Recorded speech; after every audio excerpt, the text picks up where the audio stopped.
Hello everyone, namaste, అస్సలం వాలేకుమ్. Welcome back to Mohsin's world. ఈ రోజు నేను మీకు స్పెషల్ హైదరాబాదీ కిచిడి ఎలా తయారు చేసుకోవాలో చూపించబోతున్నానండి. కిచిడీస్లో ఎన్నో వెరైటీస్ ఉన్నా కూడా ఈ హైదరాబాదీ కిచిడి చాలా స్పెషల్. దానికి ఉన్న టెక్స్చర్ కానీ రుచి కానీ అంత స్పెషల్ అనమాట. అండ్ ఈ కిచిడి వచ్చేసి దాల్చాతో కానీ మటన్తో కానీ చికెన్తో కానీ దేంతో ట్రై చేసినా కానీ సూపర్గా ఉంటుంది. And as it is step by step మీరు కూడా ఫాలో అయిపోండి. ఎంతో టేస్టీ అయిన కిచిడి మీరు కూడా టేస్ట్ చేయొచ్చు. ముందుగా వీటికి కావాల్సిన పదార్థాలు అయితే చూద్దామండి. 1 టేబుల్ స్పూన్ పసుపు, 2 మీడియం సైజ్ టమోటాలు కట్ చేసి అయితే పెట్టాను, దాల్చిన చెక్క, లవంగాలు, 2 టేబుల్ స్పూన్ల నెయ్యి, 2 టేబుల్ స్పూన్ల అల్లం వెల్లుల్లి పేస్ట్, గుప్పెడు కొత్తిమీర అండ్ గుప్పెడు పుదీనా, 2 మీడియం సైజ్ ఉల్లిపాయలు అండ్ ఒక 5 పచ్చిమిర్చి ముందుగా కట్ చేసి అయితే పెట్టాను. ఇది వచ్చేసరికి 2 గ్లాస్ రైస్ అండి. అండ్ ఒక గ్లాస్ ఎర్ర కందిపప్పు, మసూర్ దాల్ అంటారు కదా అది, అండ్ ఒక గ్లాస్ వచ్చేసి వేయించిన పెసరపప్పు. ఇవన్నీ కలిపి నేను ఒక అరగంట పాటు అయితే నానబెట్టయితే పెట్టాను.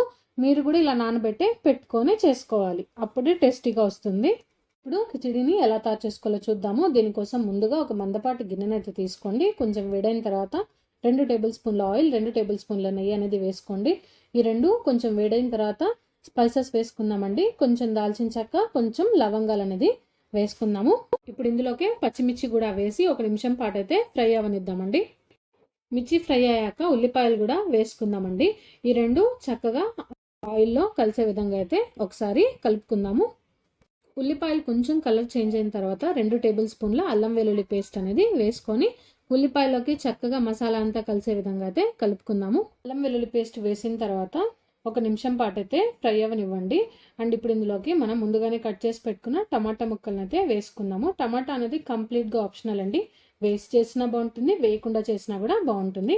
ఇప్పుడు ఇందులోకి 2 టేబుల్ స్పూన్ సాల్ట్ అనేది మనము వేసుకుందాము. కొన్ని చోట్ల వేస్ట్ చేస్తారు, కొన్ని చోట్ల వేయకుండా చేస్తారు టమాటా అనేది. సో కంప్లీట్గా మీ ఆప్షనల్. ఇప్పుడు ఇందులోకి 1 టేబుల్ స్పూన్ పసుపు కూడా వేసుకుందాము. కొంచెం కొత్తిమీర లీవ్స్ అండ్ కొంచెం పుదీనా ఆకులు కూడా వేసుకొని ఆ మసాలా మొత్తం చక్కగా కలిసే విధంగా కలుపుకుందామండి. మసాలా కలిసాక ఒక 2 నిమిషాల పాటు అయితే మసాలా అనేది ఉడకనివ్వండి. అప్పుడే అందులో నుంచి ఆయిల్ బయటకు వచ్చి నెయ్యి బయటకు వచ్చి ఫ్లేవర్ అనేది చాలా మంచిగా ఉంటుంది. సో ఇప్పుడు ఇందులోకి 2 నిమిషాల తర్వాత ముందుగానే మనం నానబెట్టి పెట్టుకున్న పప్పు, బియ్యం అంతా కూడా వేసుకుందాము. ఇది వచ్చేసి 1 kg ఉందండి నాకు రైస్ మొత్తము. డబల్ వాటర్ వేసుకోండి. అంటే నాకు 1 kg రైస్కి 8 గ్లాస్ ఆఫ్ వాటర్ అనేది నేను వేసుకున్నాను. సో నీళ్ళు కూడా వేసుకున్న తర్వాత మొత్తం ఒకసారి కలిసే విధంగా అయితే కలుపుకుందాము. కలుపుకున్న తర్వాత సాల్ట్ ఏదైనా అడ్జస్ట్ చేసుకోవాలి అనుకుంటే ఇప్పుడే అడ్జస్ట్ చేసుకోవాలండి. తర్వాత మళ్ళీ వేసుకున్నా కానీ టేస్ట్ అనేది ఉండదు, అంతా చప్పగా ఉంటుంది. సో ఇప్పుడే సాల్ట్ అనేది వేసుకొని ఒకసారి మళ్ళీ మిక్స్ చేసుకుందాము. ఇప్పుడు మూత అయితే పెట్టేసుకొని ఒక 12 నిమిషాల వరకు మీడియం ఫ్లేమ్లోనైతే ఉడకనిద్దామండి. ఇప్పుడు 12 నిమిషాలు అయితే మనకు టైం అయింది. ఇప్పుడు చూడండి చక్కగా ఆల్మోస్ట్ ఒక 50% అయితే ఉడికిపోయింది కదా. ఇంకో 12 నిమిషాలు మీడియం ఫ్లేమ్లో పెట్టుకొని ఉడకనిద్దాము. 12 నిమిషాలకైతే ఇలా రెడీ అయిపోయిందండి. అండ్ మళ్ళీ వచ్చేసి మనం ఒక 10 నిమిషాల పాటు మూత అయితే పెట్టేసుకొని సిమ్లో పెట్టుకుందాము కంప్లీట్గా. ఇప్పుడు మన 10 మినిట్స్ కూడా అయిపోయింది. సో చూసారా, పర్ఫెక్ట్ కిచిడి అనేది రెడీ అయిపోయింది. కిచిడి తయారైపోయిన ఒక 10 నిమిషాలకైతే సర్వ్ చేసుకోండి, చాలా టేస్టీగా ఉంటుంది. సో వీడియో అయితే చూసారు కదా, please do like, share and subscribe to Mohsin's world అండి. మీరు ట్రై చేయండి అండ్ మీకు ఎలా కుదిరిందో కామెంట్ చేయండి. కుదిరితే వీడియోని షేర్ చేయండి. దయచేసి మొత్తం వీడియోని అయితే చూడండి.